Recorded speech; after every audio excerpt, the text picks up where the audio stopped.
Hi everyone, my name is Brad and I vlog on the Name Investing Doc.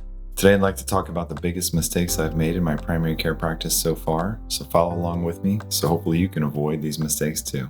The very first one that I'd like to talk about is billing. If you're not making any money, you're not going to have a successful practice. When I first started my practice, I hired a billing company. They charged 6.5%. That actually included cash pay patients. So let's say I charged $200 for a patient to come in and pay me cash for that visit for a brand new patient. They would still take 6.5% of that $200. Be careful in the fine print because they might end up charging you the exact same way they charged me. The other mistake that I made is I wasn't constantly looking at my billing, meaning that there was a lot of money that my biller was either writing off or putting into, let's just call it purgatory. My biller gets paid if I get paid. However, let's say there's a $10 payment or a blood draw, a $3 payment, that if insurance gives me kickback for any reason on that, it's not worth their time to go try to hunt down $3. They're going to go for the very easy claims, and then they'd rather move on to another doctor, submit their bills, and get very easy claims back as well. They're definitely not going to fight as hard as an internal biller. Once we switched over from the external biller to an internal biller, the new internal biller that I was paying on my salary within a couple of weeks found $20,000 in claims that we resubmitted and got paid for within a month. If you're going to hire an external biller, which is absolutely fine for new practices, ask how many clients they have per biller.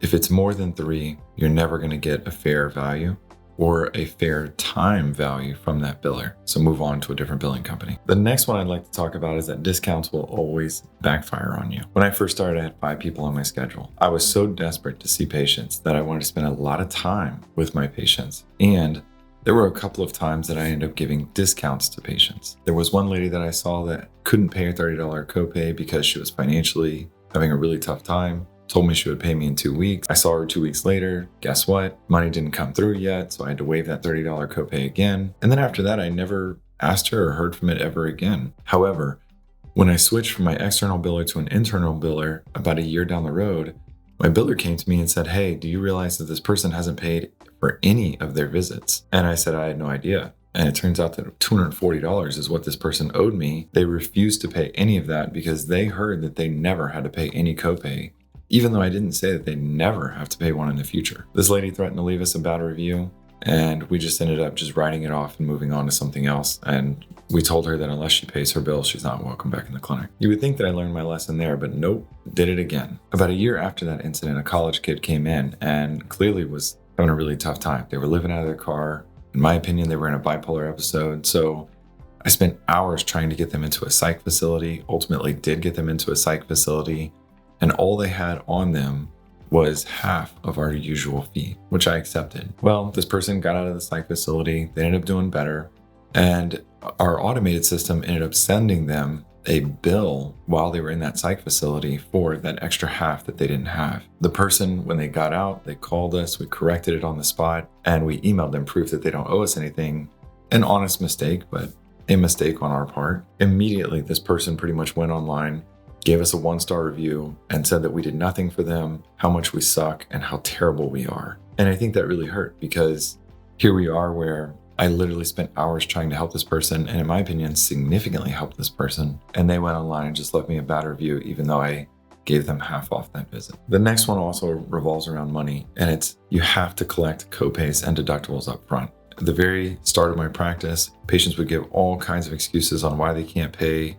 "No, I don't have a high deductible plan. That's not right. I'm not going to pay today. I'll pay you next time." A good percentage of the time, we would never end up seeing that money again. Always collect copays and deductibles up front. Even if you're going to guesstimate what that cost is, get some money. It's rather than no money. The likelihood that you're ever going to see that money again dramatically goes down once they walk out of the office. This next one seems a little comical, but really was a pain in my butt. For 3 years, I continued to get phone calls from pharmacies. I got faxes straight to my cell phone.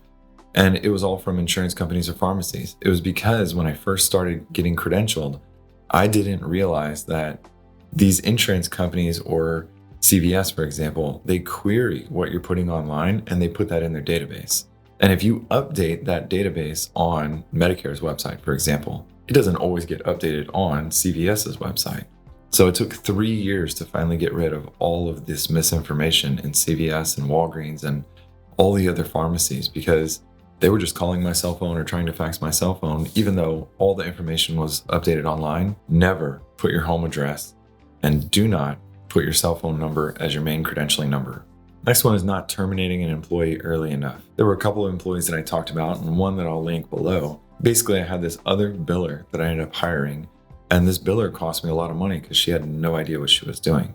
And it turns out that we lost a lot of money because some of these things were past timely filing and we couldn't collect on. She was also telling patients that they didn't have to pay their bills and just writing it off behind my back. I should have terminated her earlier because there were red flags along the way, and I should have listened to my gut and went with someone else. The same thing about a physician who cost me over $100,000, which again, I'll link below. Very nice physician, very nice and capable physician at practicing medicine. However, we just continued to get bedside complaints about his bedside manner, about how he responds to patients' questions.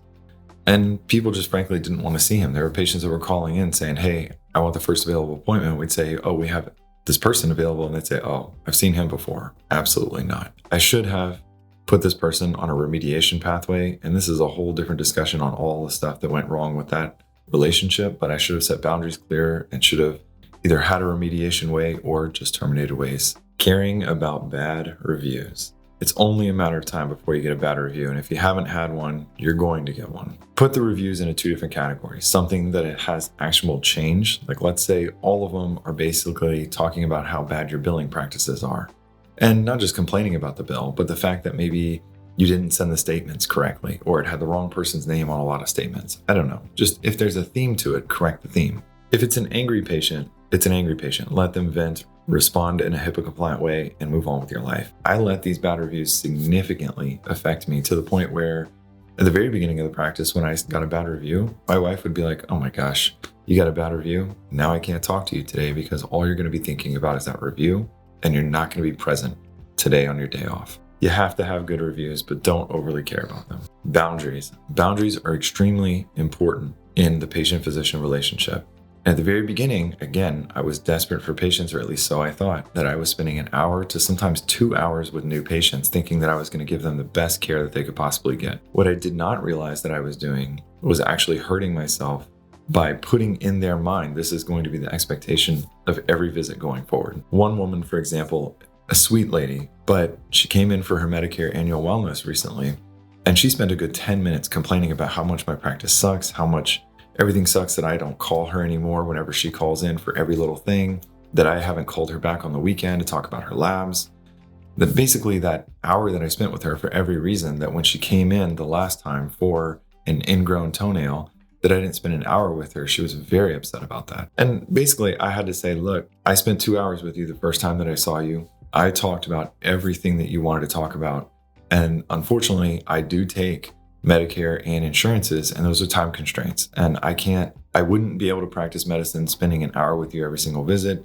She came back and said that that's unacceptable to her. So I said, I'm sorry, then this isn't going to work out. This is how I'm going to practice medicine going forward, that these visits are going to be on X amount of time that we have in our schedule. And that's how it's going to be. She didn't want to go with that. So that's fine. She went to a different practice. The next one is something I think a lot of business owners or new physicians, new practice owners make, is neglecting family time. It takes a lot of work creating a new practice. However, I spent a lot of time neglecting family time and thought that I had to do something. I had to edit my website or had to do something else with the clinic. In reality, I should have been working smart, not hard.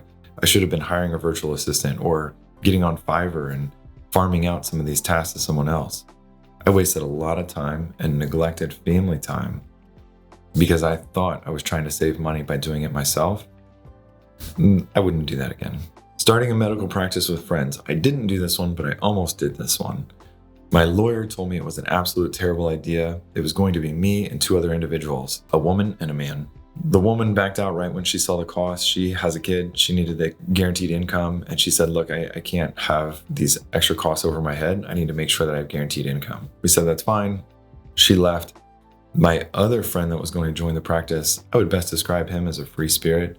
He ended up leaving, doing his own thing, fell in love, moved out of state. They're wonderful people, but looking back, it would have been an absolute disaster being business owners with them, and I would have had to buy out their shares. Really ask yourself, do you have to be in this business relationship with these people, or could you actually go solo? A mild mistake that I made is I started seeing patients before I had it in writing, my contracting and credentialing. A lot of times they're going to post date. They're going to say, okay, you're in network with us. But once you get that, they're going to put it a month or 2 months down the road. So I got my initial okay from credentialing, but I needed contracting to come through. I thought it was going to have the same date of service and the same date of effective date on it.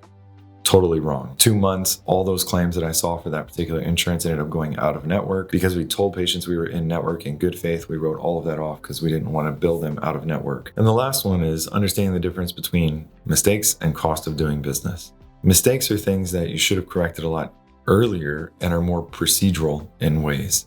Cost of doing business is just the cost of doing business. There's going to be mistakes. Someone's going to drop a vaccine and it's going to shatter. There's nothing you can do about that. You have to eat that cost and you have to move on. Hope you guys enjoyed the post, and I'll be posting every week from now on Mondays. I hope you all have a good day. Consider following along.